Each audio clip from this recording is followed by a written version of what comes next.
Una enfermera agotada cerró los ojos por un instante y despertó en medio de un escándalo que podía costarle su carrera, su reputación y el amor imposible del cirujano más temido del hospital. Hola, mis amigas y amigos. Antes de comenzar esta sorprendente historia, dejen en los comentarios desde dónde están viendo y cuéntame cómo va tu día, ¿vale? Y recuerden dar like y suscribirse al canal. El olor a antiséptico, a café recalentado durante horas y a la sutil pero penetrante fetidez del miedo humano se había adherido a las paredes de la sala de descanso del Hospital Clínic de Barcelona como una segunda capa de pintura. Sin embargo, para María del Valle Álvarez, el mundo olfativo había dejado de existir. Hundida en un sillón de polipiel gastada, cuya superficie agrietada era un mapa de miles de guardias y desesperanzas ajenas, el universo entero se había reducido al zumbido agudo y persistente que vibraba dentro de su cráneo. Era el eco de 12 horas de pie, de una concentración tan feroz que bordeaba lo doloroso, asistiendo en un trasplante de hígado que había amenazado con fracasar en 3 ocasiones distintas. Sus párpados, pesados como el plomo, se cerraron por lo que pretendía ser un segundo, un breve respiro para resetear su sistema nervioso, pero ese instante se estiró y se combó, transformándose en un abismo de silencio y oscuridad. No fue consciente del suave silbido de la puerta al abrirse, ni de la imponente figura que se detuvo en el umbral, proyectando una sombra que casi la alcanzó. Era el doctor Javier Ferrero, jefe de cirugía cardiovascular, una leyenda en el hospital tanto por su escalpelo milagroso como por su arrogancia glacial. La observó un momento, estudiando la escena con la misma intensidad analítica con la que examinaría una ecocardiografía. Vio el surco profundo que la mascarilla había dejado en la piel de su mejilla, la forma en que su pecho subía y bajaba con la respiración profunda y rítmica del sueño más absoluto, una entrega total al agotamiento. Cualquiera otro la habría ignorado o, peor aún, la habría despertado con un comentario mordaz sobre la profesionalidad.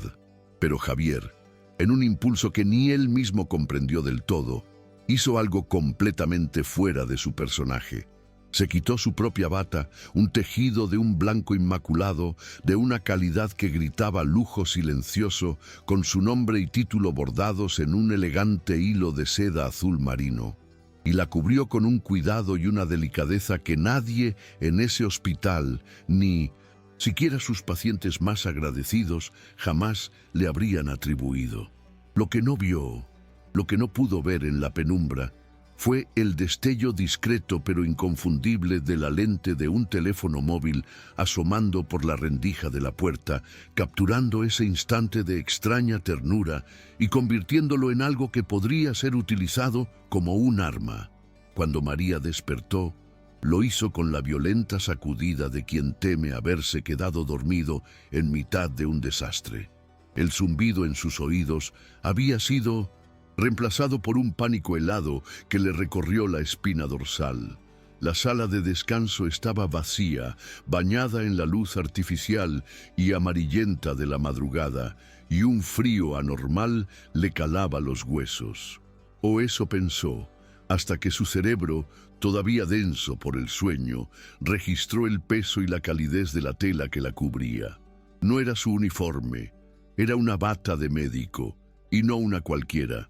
El tejido era suave, casi sedoso, y olía a un perfume caro y sutil, una mezcla de sándalo y algo cítrico que era tan ajeno a ese entorno como un ruiseñor en una mina de carbón.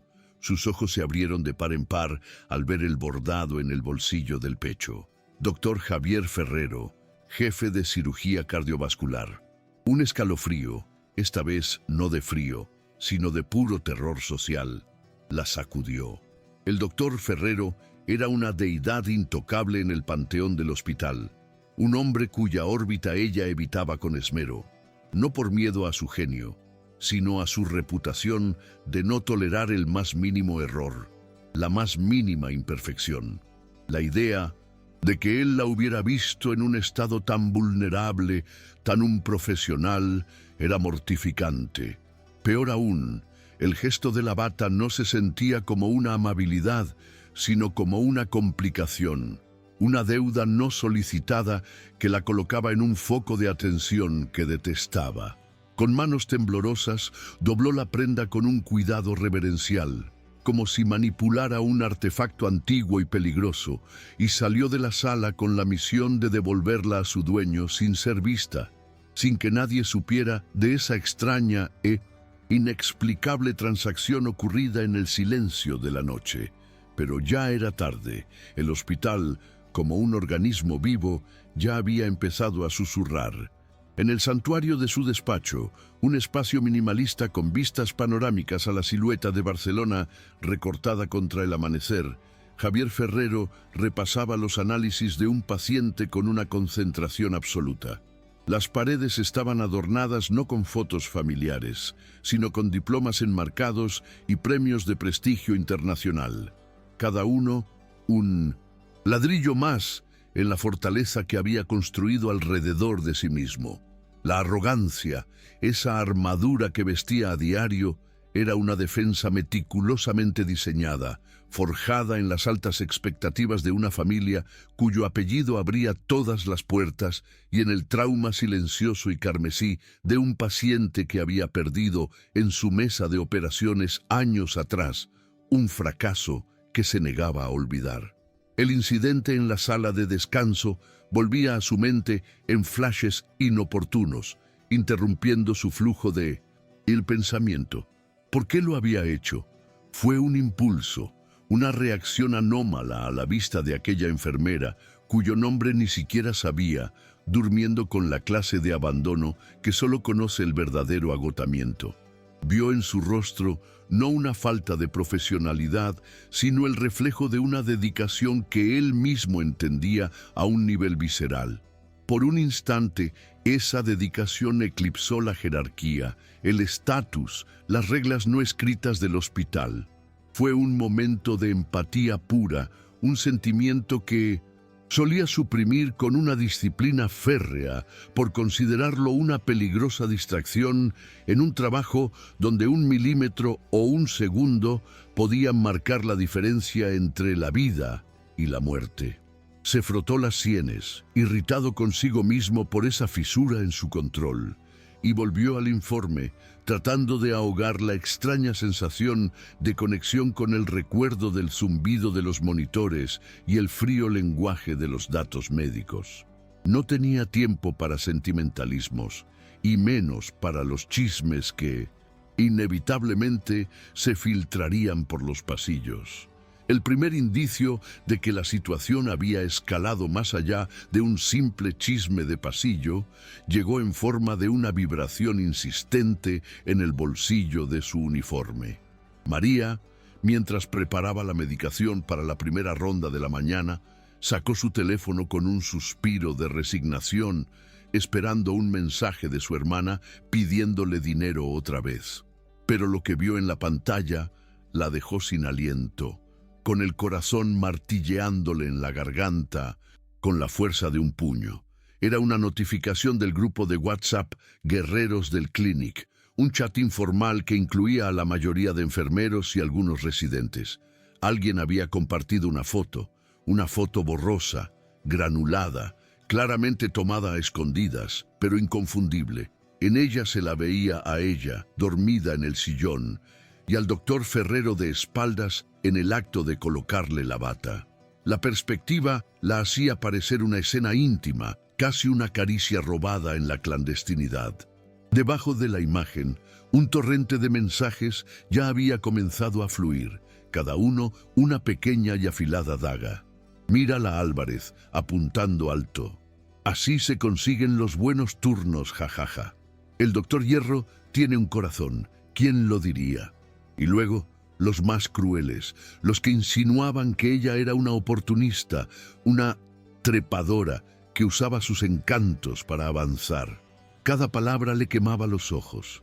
La humillación era tan intensa que se sentía física, como una bofetada en pleno rostro. Su vida profesional, el único ámbito donde se sentía competente y segura, el espacio que había construido con tanto esfuerzo para ser valorada por su trabajo y nada más, se estaba desmoronando en tiempo real, reducido a un meme vulgar en un chat de cotilleos. Se sintió expuesta, violada en su vulnerabilidad y, lo peor de todo, impotente. Su instinto, forjado en una infancia donde aprendió que la mejor manera de sobrevivir era no hacerse notar, le gritaba que se escondiera, que esperara a que la tormenta pasara. Pero esta tormenta, lo supo en ese instante, tenía su nombre y no iba a disiparse tan fácilmente. La atmósfera en la planta de trasplantes había cambiado de la noche a la mañana. Donde antes había una camaradería profesional, ahora María sentía el peso de las miradas curiosas y los silencios incómodos que se producían cuando ella entraba en una habitación. Las sonrisas de sus colegas eran ahora tensas, forzadas, y podía oír los susurros que se detenían bruscamente a su paso. La cultura de la jerarquía hospitalaria, ese sistema de castas no escrito, se manifestaba en su forma más cruel. La palabra de un cirujano jefe era ley. La de una enfermera era, en el mejor de los casos, un apunte en un informe y, en el peor, material para el cotilleo. La foto la había colocado en una posición imposible. Si negaba la historia, sonaría como una mentirosa despechada. Si la ignoraba, el silencio se interpretaría como una confirmación. La peor puñalada vino de parte de Laura, una enfermera con la que había compartido innumerables cafés y quejas sobre los turnos. Al cruzarse con ella cerca del puesto de enfermería, Laura le lanzó una mirada de arriba abajo y dijo en un tono falsamente dulce que no ocultaba el veneno: «Vaya, María, no sabía que ofrecías servicios de consuelo personalizados a los jefes. Quizás puedas conseguirnos a todas un aumento». El comentario, lanzado con una sonrisa maliciosa, la golpeó con la fuerza de un puñetazo. María se quedó paralizada, con la respuesta atrapada en la garganta. Quería gritar, defenderse, decirle a Laura lo injusta y cruel que estaba siendo, pero las palabras no salieron. En su lugar, sintió cómo el calor de la vergüenza le subía por el cuello hasta las mejillas, y lo único que pudo hacer fue bajar la mirada y seguir caminando, con el eco de las risitas de Laura persiguiéndola por el pasillo. Cada paso se sentía pesado, como si caminara a través de un lodo espeso de juicio y desprecio, y por primera vez en su carrera, el lugar que consideraba su refugio se había convertido en una jaula. La llamada llegó a media mañana. Una voz impersonal desde la oficina de la jefa de enfermería solicitando su presencia inmediata. María sintió que el suelo se abría bajo sus pies. Montserrat Puig era una mujer de unos 50 años, una veterana de las trincheras del sistema sanitario público, respetada por su eficiencia y temida por su carácter inflexible. Su despacho era un espacio ordenado y funcional, desprovisto de cualquier toque personal, al igual que ella. Cuando María entró, Montserrat no la invitó a sentarse, un gesto que hablaba volúmenes. Se quedó de pie detrás de su escritorio, con los brazos cruzados, su mirada severa pasando por encima de unas carpetas. «Álvarez», comenzó, su voz sin inflexiones, «me ha llegado una imagen bastante desafortunada, y con ella una serie de rumores que afectan no solo a tu reputación, sino a la de este departamento y a la del doctor Ferrero». María abrió la boca para explicarse, para contar la verdad sobre su agotamiento y el gesto inesperado, pero Montserrat levantó una mano para detenerla. «No me interesan los detalles de lo que pasó o no pasó. Me interesa la percepción, y ahora mismo la percepción es que una de mis enfermeras tiene una relación inapropiada con un jefe de departamento, lo que compromete la integridad profesional de ambos. ¿Sabes cómo funciona esto? La óptica lo es todo aquí. La confianza de los pacientes se basa en nuestra profesionalidad, y este tipo de chismorreos la erosiona. María tragó saliva, sintiendo la injusticia de la situación como un nudo en el estómago. Señora Puig, yo solo me quedé dormida. Estaba exhausta. El doctor Ferrero es un hombre, Álvarez, y tú eres una mujer joven. En la rígida y a menudo injusta corte de la opinión pública de este hospital, la historia ya está escrita, y tú no eres la protagonista principal. La frase quedó suspendida en el aire, cargada de un significado implícito y aterrador. Ella era prescindible. Justo cuando María sentía que la conversación no podía volverse más humillante, la puerta del despacho se abrió sin previo aviso y el propio doctor Javier Ferrero entró en la habitación. Su presencia llenó el espacio al instante. Su altura y su aura de autoridad innata, haciendo que la oficina pareciera de repente mucho más pequeña. Ignoró a María por completo, dirigiendo su mirada fría y cortante directamente a Montserrat. ¿Se puede saber qué es esta estupidez, Montserrat? Me han dicho que has llamado a una de mis enfermeras de quirófano a tu despacho para hablar de chismes de patio de colegio. Tenemos una lista de espera de trasplantes que llega hasta Lleida, ¿y estamos perdiendo el tiempo con esto? Su tono era displicente, cargado de una arrogancia que pretendía reducir el problema a una trivialidad insignificante.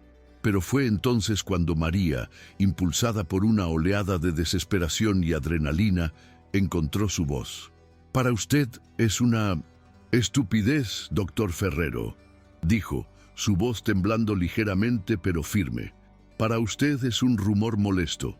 Para mí es mi trabajo. Es mi reputación, la que me he esforzado por construir cada día durante 6 años. Es la forma en que mis compañeros me miran. Es la diferencia entre ser una profesional respetada y ser el chiste del hospital». Javier se giró hacia ella, sorprendido por su arrebato. Por primera vez pareció verla de verdad, no como una pieza anónima de su equipo quirúrgico, ni como la figura dormida en un sillón, sino como una persona cuya vida su gesto impulsivo había puesto patas arriba. Vio el miedo genuino en sus ojos, pero también una chispa de desafío que no esperaba. Su expresión se endureció, pero esta vez no con arrogancia, sino con una seriedad repentina. La frivolidad del asunto se había evaporado, reemplazada por la cruda realidad de las consecuencias.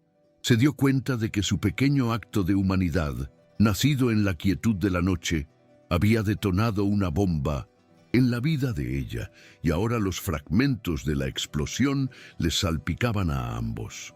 Al salir del despacho de Montserrat, con una tensión tan densa entre ellos que casi podía cortarse, se encontraron de frente con el doctor Carles Serrano. Serrano era otro cirujano de prestigio, aunque su brillo siempre parecía quedar ligeramente opacado por la estela de Ferrero. Poseía una amabilidad superficial que muchos confundían con calidez, pero que ocultaba una ambición afilada y una envidia corrosiva. Les dedicó una sonrisa que no llegó a sus ojos, una expresión de falsa compasión que a María le revolvió el estómago. «Javier, María, acabo de oír los rumores. ¡Qué situación tan desagradable!», dijo, su tono goteando una preocupación fingida. Se dirigió a Javier, colocando una mano paternalista en su hombro. «Tienes que tener más cuidado, hombre. En tu posición, todo se magnifica. Estas cosas pueden dañar la imagen del departamento, justo ahora que estamos compitiendo por la financiación para el nuevo centro de investigación de trasplantes. Una mancha en tu reputación es una mancha en la de todos». El mensaje era claro, una amenaza velada envuelta en un consejo de amigo. Serrano no estaba preocupado, estaba deleitándose. Veía en ese escándalo la palanca perfecta para desbancar a su rival. María observó la interacción en silencio, dándose cuenta de que ella era solo un peón en un juego mucho más grande y peligroso. Ya no se trataba de simples cotilleos, se trataba de poder, de dinero y de ambiciones profesionales que podían destruir carreras con una facilidad aterradora. Javier apartó la mano de Serrano de su hombro con un movimiento sutil pero firme, su mandíbula apretada. Gracias por tu preocupación, Carles, pero sé perfectamente cómo manejar mis asuntos y los de mi departamento. La frialdad en su voz podría haber congelado el pasillo, pero Serrano simplemente sonrió de nuevo antes de seguir su camino, dejando tras de sí una estela de amenaza palpable. La única tregua a la creciente hostilidad era el trabajo mismo, el santuario estéril del quirófano y la unidad de cuidados intensivos. Allí, las reputaciones y los rumores se desvanecían ante la urgencia de la vida y la muerte. El nexo que los unía, la razón por la que su colaboración forzada era ineludible, tenía nombre: Hugo, un adolescente de 16 años con una miocardiopatía dilatada que lo tenía en la cima de la lista de trasplantes de corazón. Su caso era de una complejidad endiablada, un desafío que estimulaba el genio de Javier y requería la atención al detalle y la calma bajo presión, que eran las señas de identidad de María como enfermera. Ella era quien traducía el lenguaje técnico de Javier a los padres de Hugo, quien le sujetaba la mano al chico cuando el miedo lo superaba por las noches, quien conocía cada matiz de sus constantes vitales. Javier, por su parte, pasaba horas que no facturaba a nadie estudiando los angiogramas de Hugo, diseñando estrategias quirúrgicas como un gran maestro de ajedrez planeando su partida. Ambos, a su manera, estaban profundamente comprometidos con salvar a ese chico, una pasión compartida que trascendía el escándalo que los envolvía. Eran un equipo extraordinario, aunque ahora se comunicaban con una formalidad tensa, limitándose a intercambiar información clínica precisa, evitando cualquier contacto visual que durara más de un segundo. El expediente médico de Hugo se convirtió en su terreno neutral, un lenguaje común que les permitía funcionar mientras el mundo a su alrededor se empeñaba en separarlos. Era en esos momentos, discutiendo un ajuste en la medicación o una nueva lectura del ecocardiograma, donde el respeto profesional mutuo brillaba a través de las grietas de la desconfianza y la incomodidad. La crisis estalló sin previo aviso durante el cambio de turno. Una alarma estridente, el sonido más temido en cualquier hospital, comenzó a sonar desde la habitación de Hugo. Taquicardia ventricular. El monitor cardíaco dibujaba un patrón caótico y letal. María fue la primera en llegar, su mente despejándose de todo el ruido exterior para enfocarse con una claridad cristalina en el protocolo. «¡Carro de paradas ahora!», gritó al residente que la seguía, sus manos ya trabajando sobre el pecho de Hugo, iniciando las compresiones con un ritmo firme y preciso. La situación era crítica, deteriorándose por segundos.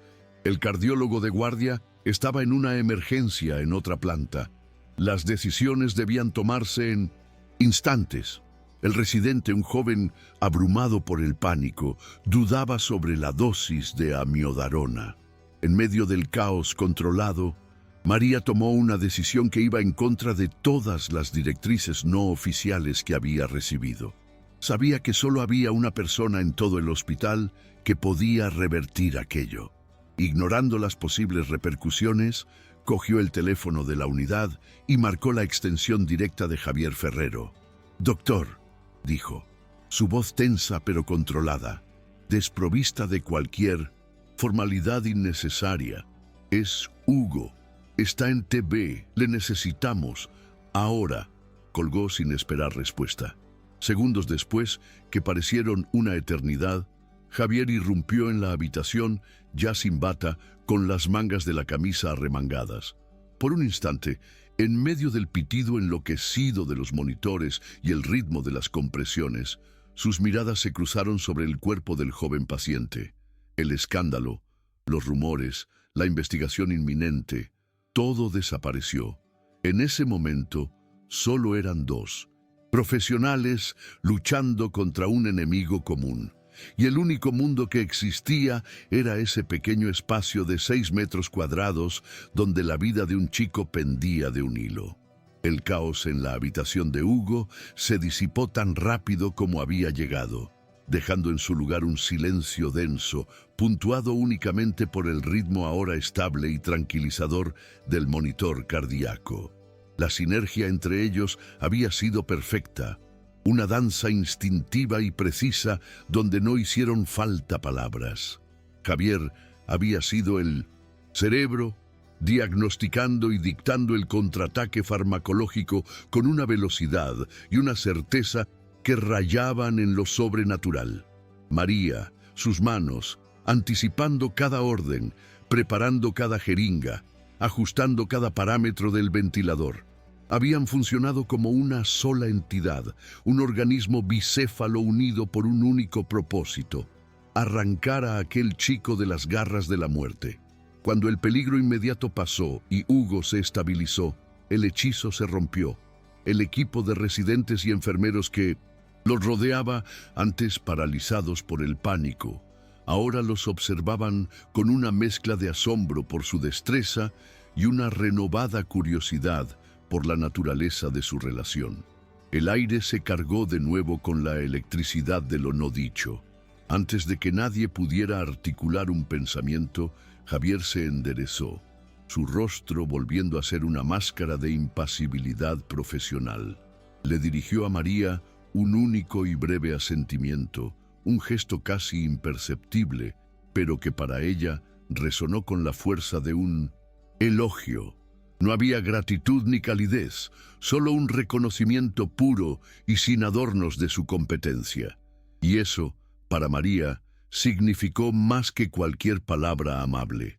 Sin decir nada más, Javier se dio la vuelta y abandonó la habitación, dejando a María sola en el centro de la calma posterior a la tormenta, con el peso de las miradas de sus compañeros clavado en su espalda y la extraña sensación de que acababan de ganar una batalla, solo para darse cuenta de que la guerra no había hecho más que empezar. La repercusión de su intervención heroica no fue la que esperaban. En lugar de ser elogiados por salvar la vida de un paciente, su acción conjunta se convirtió en la prueba definitiva, a ojos de la administración, de su incapacidad para mantener la distancia profesional. Al día siguiente, ambos recibieron un memorando oficial, un documento frío e impersonal que detallaba las nuevas y estrictas directrices. Se les prohibía explícitamente cualquier interacción que no estuviera directamente relacionada con una emergencia de código azul, como la ocurrida.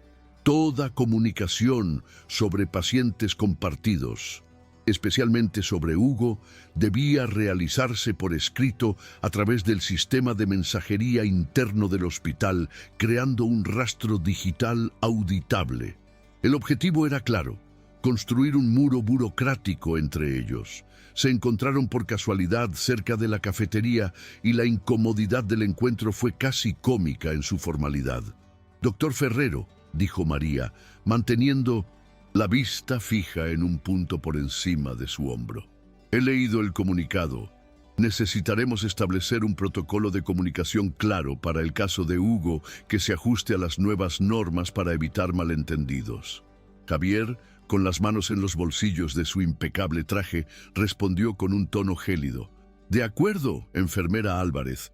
Cualquier observación no urgente la anota en su informe y me la envía a través del sistema. Yo haré lo mismo. Las decisiones sobre el tratamiento se comunicarán por esa vía. 0 contacto verbal, salvo que el paciente esté muriendo». ¿Suficientemente claro? La ironía en su voz era palpable. Esta regla, diseñada para separarlos, en realidad los estaba forzando a una colaboración aún más íntima y ahora clandestina. El complejo estado de Hugo requería discusiones matizadas, un intercambio de ideas que no podía encapsularse en un texto aséptico. El muro que el hospital intentaba construir solo les obligaría a encontrar la manera de excavar un túnel por debajo. La necesidad se convirtió en la madre de la conspiración. Su primer encuentro secreto tuvo lugar en la capilla del hospital, un espacio silencioso y polvoriento que rara vez era utilizado. Sentados en bancos opuestos de la última fila, con la tenue luz de los vitrales proyectando manchas de color sobre los expedientes de Hugo que habían extendido entre ellos, el ambiente era surrealista. La tensión inicial, cargada de resentimiento y desconfianza, comenzó a disiparse bajo la presión de su objetivo común. Fue Javier quien rompió el hielo, no con una disculpa, sino con su habitual sarcasmo. «Es increíble», murmuró, pasando una página del informe de laboratorio. «El comité de ética se mueve más rápido para investigar un chisme que para aprobar un nuevo fármaco experimental. Prioridades». María, para su propia sorpresa, sintió una sonrisa tirando de la comisura de sus labios. «Supongo que piensa que las reglas no se aplican a usted, doctor», replicó ella, su voz apenas un susurro. Él la miró y por primera vez vio un brillo de humor en sus ojos grises. «Solo las estúpidas, Álvarez, y esta se lleva el premio a la estupidez del año». En ese intercambio, algo cambió. Empezaron a hablar, primero del estado de Hugo, de la preocupante arritmia que había desarrollado, y luego, inevitablemente, de su propia situación. Él quedó genuinamente impresionado por una observación que ella había hecho sobre la respuesta de Hugo a un diurético, un detalle que él había pasado por alto. Ella, a su vez, se sorprendió al descubrir que él había concertado una consulta con un psicólogo para el chico, preocupado por el impacto emocional de la larga hospitalización.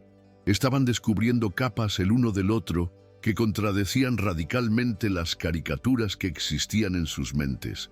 Él no era solo una máquina de operar arrogante, y ella no era solo una enfermera tímida y asustadiza.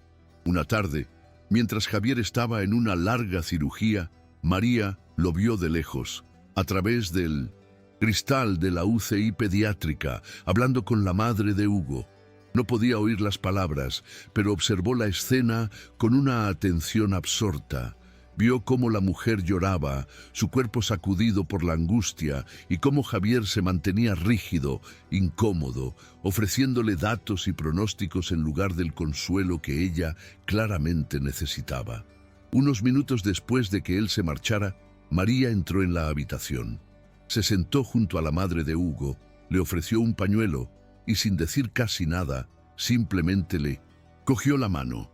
Se quedaron así un largo rato, en un silencio compartido que era 1000 veces más elocuente y sanador que cualquier explicación médica. Más tarde esa noche, Javier la interceptó en un pasillo desierto. «He visto lo que ha hecho con la madre de Hugo», dijo, su voz desprovista de su habitual filo. «Yo no soy bueno en esas cosas». «Usted es bueno salvando la vida de su hijo», respondió María con sencillez. «Cada uno tiene su función». Pero la cosa no quedó ahí. Esa misma noche, María recibió una llamada de su hermana. Se apartó a un rincón para contestar, y Javier, que pasaba por allí, no pudo evitar escuchar fragmentos de la conversación. Oyó el tono exigente de la hermana y las respuestas pacientes pero agotadas de María. «No, ahora no puedo. Sí, sé que es importante, pero lo intentaré, de verdad». Cuando colgó, su rostro reflejaba una tristeza profunda y antigua. Javier no dijo nada, pero en ese momento comprendió de dónde venía esa coraza de silencio que ella llevaba. No era timidez, era una armadura forjada en una vida de ser la persona responsable, la que solucionaba los problemas de los demás mientras los suyos propios eran ignorados. Vio la inmensa fortaleza que se escondía tras su fachada de fragilidad, y su respeto por ella se profundizó hasta convertirse en algo parecido a la admiración. La curiosidad de María sobre el enigmático doctor crecía con cada encuentro secreto. Una noche, él le pidió que recogiera los resultados de un análisis genético de Hugo que habían llegado a su despacho, ya que a él lo habían llamado a una consulta urgente. «La puerta estará abierta», fue todo lo que dijo. Con una mezcla de nerviosismo y audacia, María entró en el santuario de Javier Ferrero. El lugar era exactamente como lo había imaginado: moderno, impersonal, con estanterías llenas de libros de medicina y paredes adornadas con reconocimientos enmarcados. Era el espacio de un hombre que vivía por y para su trabajo. Mientras buscaba la carpeta, sobre el escritorio, sus ojos se posaron en un único objeto personal en toda la habitación: un pequeño marco de plata, estratégicamente colocado de espaldas a la entrada. La tentación fue demasiado fuerte. Con el corazón latiéndole con fuerza, se acercó y le dio la vuelta. No era la foto de una esposa ni de sus padres. Era la foto de una niña de unos 10 años, con una sonrisa llena de vida y unos ojos brillantes. María reconoció la pulsera del hospital en su muñeca. De repente, las piezas encajaron. Los rumores que había oído años atrás sobre un caso que salió mal, un caso que casi le cuesta la carrera a un joven y prometedor Ferrero. Sintió una punzada de comprensión tan aguda que fue casi dolorosa. Su arrogancia, su obsesión por la perfección, su distancia emocional, no eran rasgos de un ego inflado, eran las cicatrices, los muros de una fortaleza construida sobre la tumba de un fracaso devastador. La frialdad que proyectaba no era ausencia de sentimientos, sino un exceso de ellos, encerrados bajo llave para que nunca más pudieran hacerle daño. Devolvió el marco a su posición original, con las manos temblando ligeramente, y salió del despacho sintiendo que acababa de profanar un lugar sagrado. Ya no veía a un dios de la medicina, veía a un hombre atormentado. El punto de inflexión llegó de la forma más mundana e inesperada. Salían de una de sus reuniones clandestinas en la biblioteca del hospital, bien pasada la medianoche. Para evitar ser vistos juntos, tomaron rutas separadas solo para coincidir torpemente frente a las puertas del viejo ascensor de servicio. Sin decir palabra, entraron juntos. Las puertas se cerraron con un quejido metálico y a mitad de camino entre el cuarto y el tercer piso, el ascensor se sacudió violentamente y se detuvo con un gemido agónico. Las luces parpadearon un par de veces y se apagaron, sumiéndolos en una oscuridad casi total, rota únicamente por el débil resplandor verde del panel de emergencia. El silencio que siguió fue absoluto, pesado, cargado de toda la tensión acumulada entre ellos. Fue Javier quien lo rompió, su voz sonando extrañamente vulnerable en la oscuridad. ¿Tiene miedo, Álvarez? Su pregunta la desarmó. No era una orden ni un comentario sarcástico, sino una pregunta genuina. María tardó un momento en responder, su propia voz un susurro. Sí, pero no de la oscuridad, ni de estar aquí encerrada. Tengo miedo de perder mi trabajo, doctor. Es lo único que tengo, lo único que me define. Es el único lugar donde siento que mi valor no está en duda. La cruda honestidad de su confesión pareció abrir una compuerta en él. Hubo una larga pausa antes de que hablara de nuevo, su voz cargada de un peso que ella nunca antes había escuchado. En mi despacho hay una foto de una niña llamada Elena.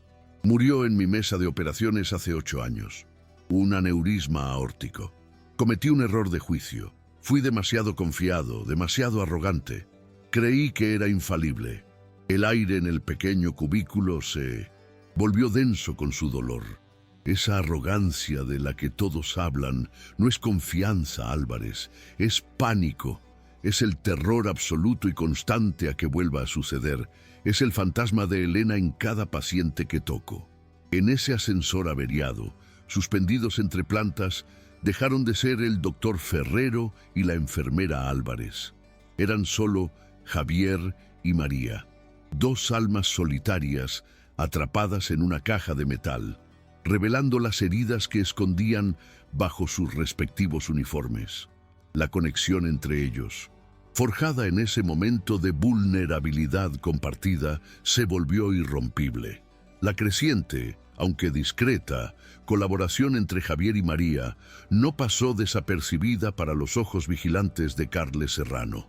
No tenía pruebas concretas de sus reuniones secretas, pero la mejora en el estado de Hugo, desde que se suponía que Ferrero estaba al margen, junto con la nueva confianza que emanaba de la enfermera Álvarez, era para él una evidencia circunstancial más que suficiente. Serrano no era un mal cirujano, pero carecía del genio intuitivo de Javier. Se sentía constantemente un paso por detrás, y la idea de que Ferrero siguiera moviendo los hilos desde la sombra, utilizando a la enfermera como su agente, alimentaba su resentimiento hasta convertirlo en una obsesión. Decidió que era el momento de lanzar su ataque definitivo. Recopiló un dossier de observaciones. Las veces que ambos habían sido vistos en el hospital fuera de sus turnos, los cambios sospechosos en el plan de tratamiento de Hugo que siempre precedían a una mejoría, el testimonio de una residente que juraba haberlos visto salir de la biblioteca con minutos de diferencia.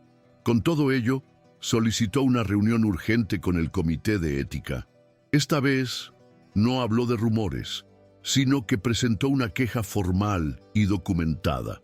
Acusó a Javier Ferrero de violar una directriz directa de la administración, de acoso profesional y de mantener una conducta inapropiada que comprometía la seguridad del paciente, utilizando a la enfermera Álvarez como cómplice. Enmarcó su denuncia no como un ataque personal, sino como una defensa de la integridad institucional, una jugada maestra de manipulación corporativa que sonaba virtuosa y era, en su núcleo, puramente maliciosa. La respuesta del Comité de Ética fue tan rápida como brutal. Ante una queja formal de un jefe de departamento y con la intención de evitar un escándalo mayor, tomaron la decisión más drástica. Javier Ferrero recibió una notificación oficial a través de un mensajero. Quedaba suspendido de todas sus funciones clínicas con efecto inmediato, pendiente de una investigación completa. Se le prohibía el acceso a las áreas de pacientes del hospital y, lo que fue el golpe más devastador, se le retiraba formalmente del caso de Hugo. La noticia le cayó como una sentencia. No fue su ego lo que se sintió herido, sino su alma de médico. Le habían arrebatado a su paciente. Le habían cortado las manos en el momento más crítico. Se sentó en su lujoso apartamento de Pedralbes, con la carta en la mano, sintiendo una impotencia que no había experimentado desde la muerte de Elena. El hospital, su reino, el lugar donde su talento le daba un propósito, le había cerrado las puertas. Estaba en el exilio, marginado y silenciado, mientras el paciente por el que tanto había luchado quedaba en manos del hombre que había orquestado su caída.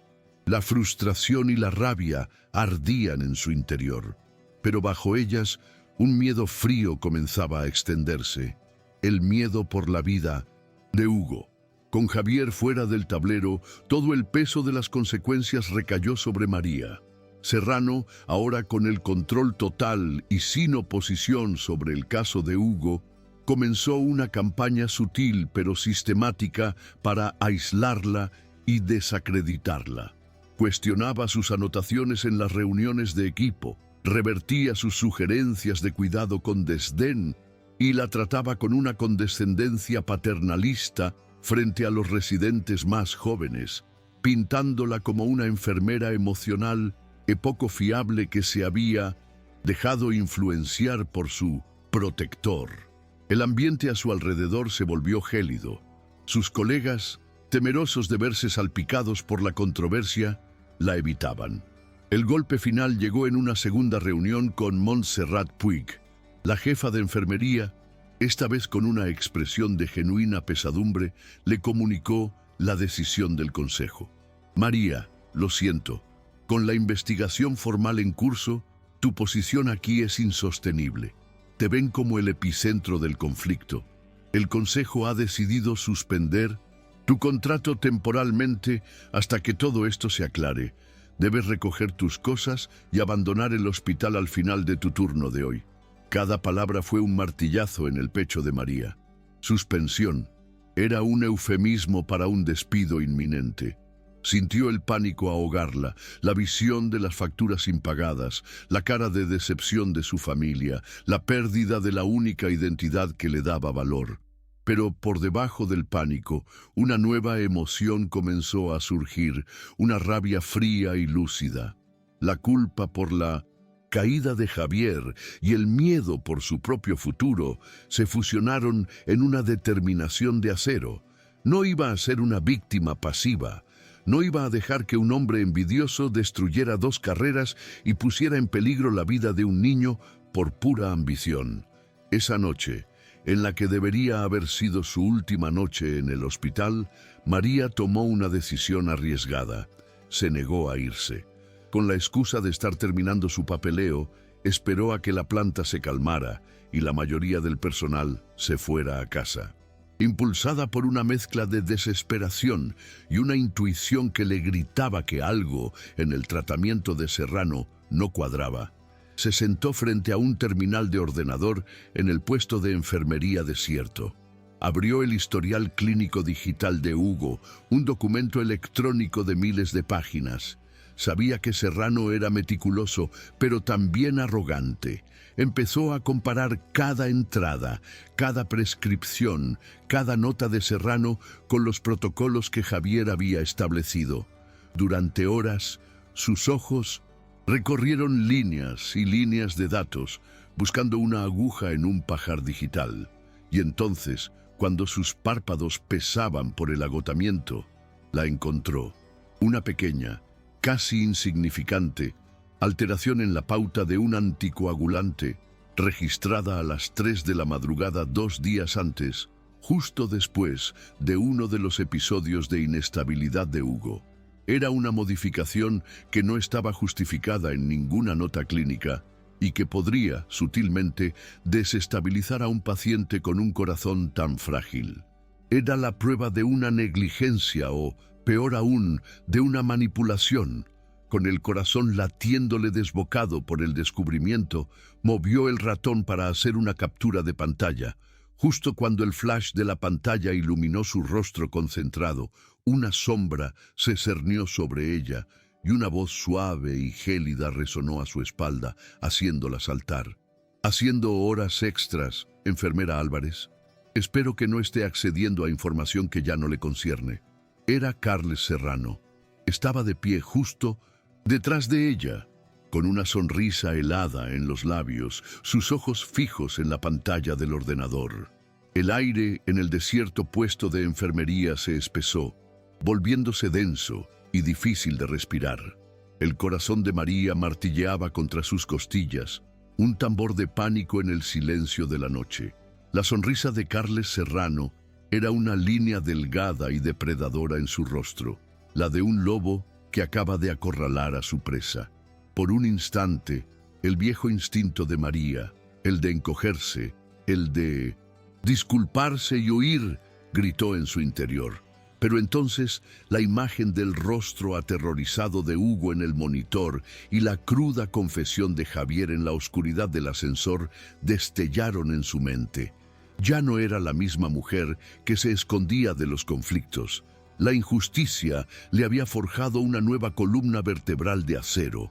Acceder a historiales clínicos sin la debida autorización es una falta muy grave, María, dijo Serrano. Su voz un ronroneo venenoso. Podrías perder tu licencia para siempre. Sería una lástima. María cerró lentamente la ventana del historial clínico, sus movimientos deliberados y tranquilos, ocultando el temblor de sus manos.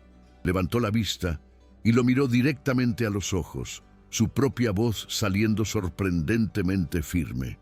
Y falsificar un registro médico para inducir inestabilidad en un paciente con el fin de sabotear a un colega, doctor. ¿Qué clase de falta es esa? Me pregunto qué pensaría el Comité de Bioética sobre eso. La sonrisa de Serrano vaciló. Por una fracción de segundo.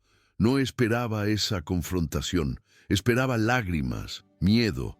María se levantó, recogiendo su bolso. Solo estaba terminando mis últimas notas antes de mi suspensión, dijo, cargando la última palabra con un significado pesado y acusador. Buenas noches, doctor. Pasó a su lado sin esperar respuesta, sintiendo su mirada taladrándole la espalda a cada paso. No había ganado, pero tampoco había perdido. Había declarado la guerra abiertamente y ambos lo sabían. La euforia de su pequeño acto de desafío se desvaneció rápidamente, reemplazada por una fría desesperación. Al llegar a su modesto apartamento en el barrio de Gracia, intentó acceder al sistema del hospital desde su portátil, pero como temía, sus credenciales ya habían sido revocadas. Serrano había actuado con una velocidad letal para borrar sus huellas. Con un nudo de angustia en la garganta, llamó a Javier. Le explicó la situación en una ráfaga de palabras atropelladas, contándole lo que había descubierto y su enfrentamiento con Serrano. Javier la escuchó en silencio, sin interrumpirla. Cuando terminó, no hubo pánico en su voz, solo una calma gélida y calculadora. «Te creo», dijo, y esas dos palabras fueron como un bálsamo para el alma herida de María. «Por supuesto que te creo, y por supuesto que ya ha borrado el rastro, es lo que yo habría hecho». Hubo una pausa. «Lo perdimos, María. La prueba digital ha desaparecido. Ahora es tu palabra contra la de un jefe de departamento, y sabemos cómo acaba esa historia». Por un momento, el silencio entre ellos fue un abismo de derrota. El simposio anual del hospital era en 2 días. La pieza central de la jornada sería la presentación de Serrano sobre los avances en el cuidado post-trasplante, utilizando el caso de Hugo como su brillante ejemplo de éxito. Parecía una broma cruel del destino. «Entonces, ¿qué hacemos?», susurró ella, la esperanza deshilachándose. «Si no podemos ganar su juego», respondió Javier, y María pudo casi oír la chispa de una idea peligrosa encendiéndose en su voz. «Entonces haremos que juegue al nuestro, delante de todo el mundo». Los 2 días siguientes se convirtieron en un torbellino de preparación clandestina. El lujoso y minimalista apartamento de Javier en Pedralbes, con sus vastas paredes de cristal que ofrecían una vista de toda Barcelona, se transformó en su cuartel general. El choque de mundos era evidente.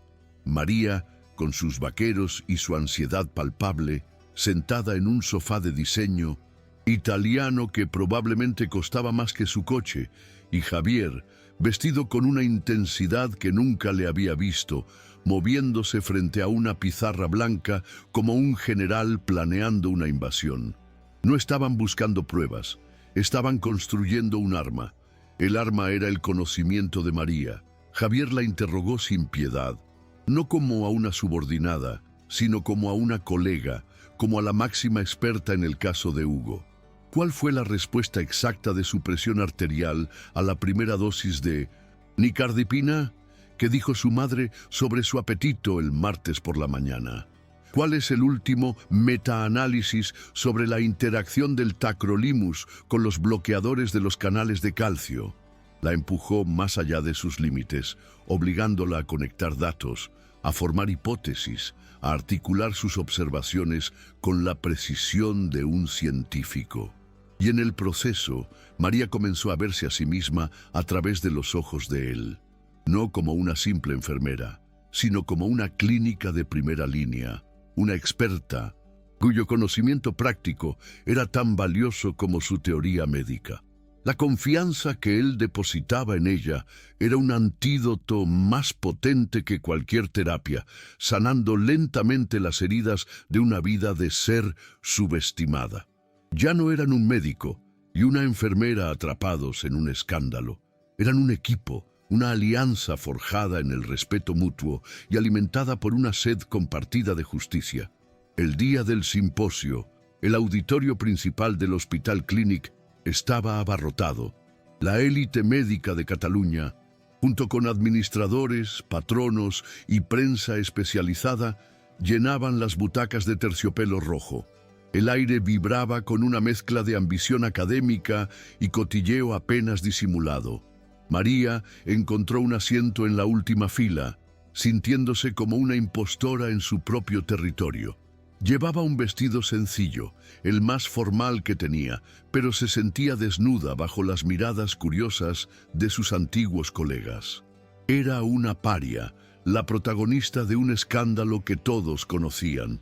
Unos minutos más tarde, vio a Javier entrar y tomar asiento en un pasillo lateral, solo. Su presencia no pasó desapercibida. Un murmullo recorrió la sala. El rey en el exilio había venido a ver la coronación de su usurpador. Finalmente, Carles Serrano subió al escenario, bañado por la luz de los focos. Irradiaba una confianza y un encanto que llenaban el espacio. Comenzó su presentación con una elocuencia pulida, mostrando gráficos impresionantes y datos que pintaban un cuadro de éxito rotundo. La pieza central, como se esperaba, era el caso de Hugo. Un caso que, como verán, dijo Serrano con una sonrisa modesta, demuestra cómo un enfoque de tratamiento proactivo y dinámico puede estabilizar incluso al paciente más frágil. Para María, cada palabra era una mentira envuelta en verdad, una perversión de la realidad que la hacía sentir náuseas. Cuando Serrano concluyó su presentación con una ovación entusiasta, el moderador abrió el turno de preguntas. Varias manos se alzaron y Serrano respondió a preguntas sobre financiación y protocolos con facilidad. Entonces, siguiendo el plan, María se puso de pie.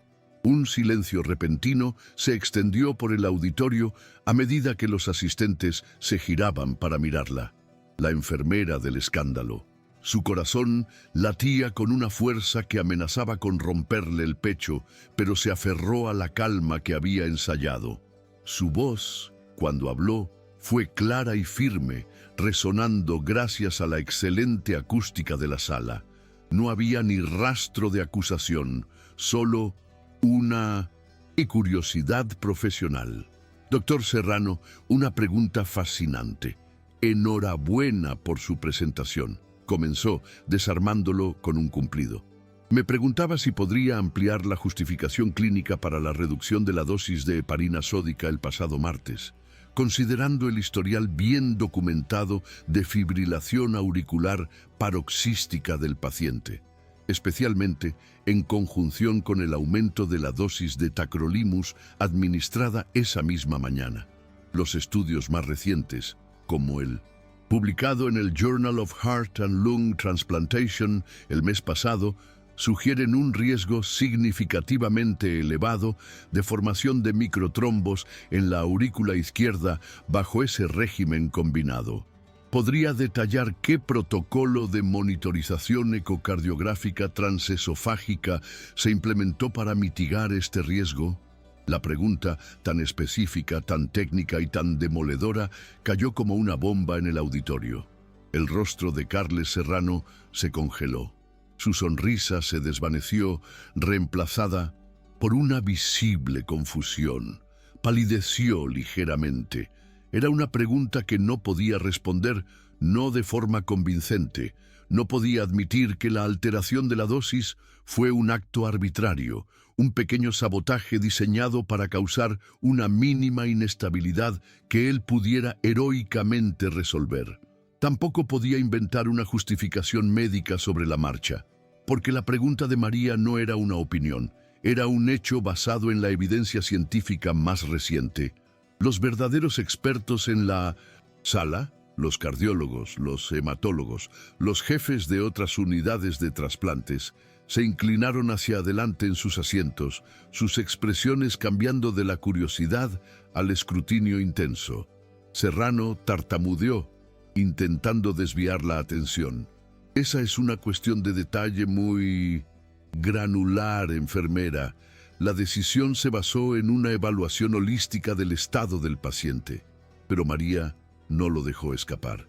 «Entiendo, doctor», replicó ella, su tono todavía respetuoso pero implacable. «Pero ese detalle granular es precisamente el que puede conducir a un evento tromboembólico catastrófico. Por eso me gustaría entender el razonamiento clínico». El silencio se hizo ensordecedor. Serrano estaba atrapado, expuesto no por una prueba robada, sino por la abrumadora evidencia de su propia incompetencia, o peor aún, de su negligencia, revelada por la brillantez de la mujer a la que había intentado destruir. Su castillo de naipes se derrumbaba en público. Antes de que los organizadores pudieran cortar el micrófono y dar por terminada la incómoda situación, una segunda figura se puso de pie. Javier Ferrero se dirigió a un micrófono de pasillo, y su voz, tranquila pero cargada de una autoridad que nadie en esa sala se atrevería a desafiar, resonó con una claridad atronadora. «La pregunta de la enfermera Álvarez no solo es pertinente», dijo, su mirada fija no en Serrano, sino en los directores del hospital sentados en la primera fila. «Es la pregunta más importante que se ha hecho hoy en este simposio. Demuestra un nivel de conocimiento, de compromiso y de defensa del paciente que va más allá del cumplimiento del deber. Demuestra por qué es, sin lugar a dudas, una de las profesionales de enfermería más brillantes y dedicadas de este país». Hizo una pausa dejando que sus palabras calaran. «Y pone de manifiesto una verdad incómoda sobre nuestra institución. Con demasiada frecuencia, el talento excepcional, en lugar de ser reconocido y cultivado, es silenciado, ignorado o, como en este caso, castigado por políticas mezquinas y envidias profesionales». Entonces lanzó su golpe de gracia, un movimiento tan inesperado y poderoso que dejó a todos sin aliento. «Es precisamente para combatir esta cultura que mi familia ha decidido formalizar esta mañana una donación de 10 millones de euros para la creación del nuevo Centro de Investigación de Trasplantes. Y lo hacemos con una única e innegociable condición: que su dirección y desarrollo sean supervisados por un nuevo consejo consultivo. Un consejo cuya primera nombrada y consultora jefe, responsable del diseño de todos los programas de formación y protocolos de seguridad del paciente, será la señora María del Valle Álvarez». El impacto de sus palabras fue sísmico. Un jadeo colectivo recorrió el auditorio, seguido de un silencio atónito y luego un estallido de murmullos y conversaciones excitadas. El movimiento de Javier era una jugada de ajedrez magistral. No se había defendido a sí mismo. Había utilizado su máximo poder, su dinero y su estatus para hacer algo mucho más radical. Había validado a María de una forma tan pública, tan abrumadora, que resultaba incontestable. La había elevado por encima de los rumores y las mentiras, transformando su humillación en un triunfo espectacular. Serrano, en el escenario, parecía haberse encogido, su rostro una máscara de incredulidad y derrota. El director del hospital, un hombre pragmático cuyos ojos brillaban ante la mención de 10 millones de euros, se levantó casi de un salto y, tomando el micrófono, anunció con una solemnidad repentina que, a la luz de las serias cuestiones clínicas planteadas, se iniciaría una investigación completa e imparcial sobre la conducta del doctor Serrano y la gestión del caso del paciente Hugo. La carrera de Carles Serrano estaba acabada. La de María del Valle Álvarez acababa de empezar. Una semana después, Hugo salía de un quirófano de última generación con un corazón nuevo latiendo con fuerza en su pecho. La operación, dirigida por un reintegrado y reconcentrado doctor Ferrero y asistida por la enfermera jefe de la unidad de trasplantes, María Álvarez, había sido un éxito rotundo. Más tarde, desde la sala de observación, ambos observaban al chico dormir plácidamente, a sus padres llorando de alivio a su lado. El largo y agotador combate había terminado. Sin decir palabra, subieron a la azotea del hospital, el mismo lugar con vistas a la Sagrada Familia, donde meses atrás apenas podían mirarse. El sol de la tarde bañaba la ciudad en una luz dorada y cálida. «María», comenzó Javier, su voz desprovista de toda su armadura, «lo que hiciste en ese auditorio, esa fuiste tú, tu conocimiento, tu valentía. Yo solo te di un escenario más grande». Ella se giró para mirarlo, y por primera vez en su vida se sintió completamente segura de su propio valor. «Y tú me enseñaste que merecía la pena subir a él. Creíste en mí cuando nadie más lo hizo, ni siquiera yo misma». Él dio un paso hacia ella y, con una lentitud que contenía todo el peso de su viaje, le tomó la mano. El contacto fue eléctrico, una confirmación silenciosa de todo lo que había crecido entre ellos. «No sé cómo ser otra cosa que un cirujano», admitió él en voz baja, una confesión de su propia limitación emocional. María apretó su mano, su sonrisa suave y llena de promesas. «Quizás», respondió ella, «podrías aprender». 3 años más tarde, el sol de una mañana de septiembre brillaba sobre la fachada de cristal del flamante Centro Ferrero Álvarez de Investigación Avanzada de Trasplantes. Una multitud de médicos, dignatarios y periodistas se había congregado para la ceremonia de inauguración. En el podio, Javier y María, ahora marido y mujer, se dirigían a la audiencia. Su discurso no hablaba de cirugías ni de técnicas, sino de colaboración, de la importancia de escuchar cada voz en el equipo, desde el cirujano más eminente hasta el celador más nuevo. Entre el público, una sonriente Montserrat Puig sostenía en brazos a un niño pequeño de pelo oscuro que aplaudía con entusiasmo al oír la voz de su madre. Más tarde ese día, cuando la multitud se había dispersado, Javier y María caminaban por los pasillos silenciosos y relucientes de su centro. Una corriente de aire frío entró por una ventana abierta y María se estremeció. Sin dudarlo, Javier se quitó su nueva bata de laboratorio, una prenda blanca y nítida con el logotipo del centro bordado en el pecho, y la colocó suavemente sobre los hombros de ella. María se apoyó en él sonriendo. «Este gesto me resulta familiar», susurró. Javier la atrajo hacia sí y la besó en la frente. «Esta vez», respondió él, su voz llena de un amor tranquilo y seguro, «es para que todo el mundo lo vea». El círculo se había cerrado. La bata, una vez símbolo de estatus, escándalo y división, era ahora un gesto público y tierno de compañerismo, el emblema de una pareja de iguales que no solo habían salvado sus carreras y sus corazones, sino que habían construido juntos un legado de esperanza que salvaría innumerables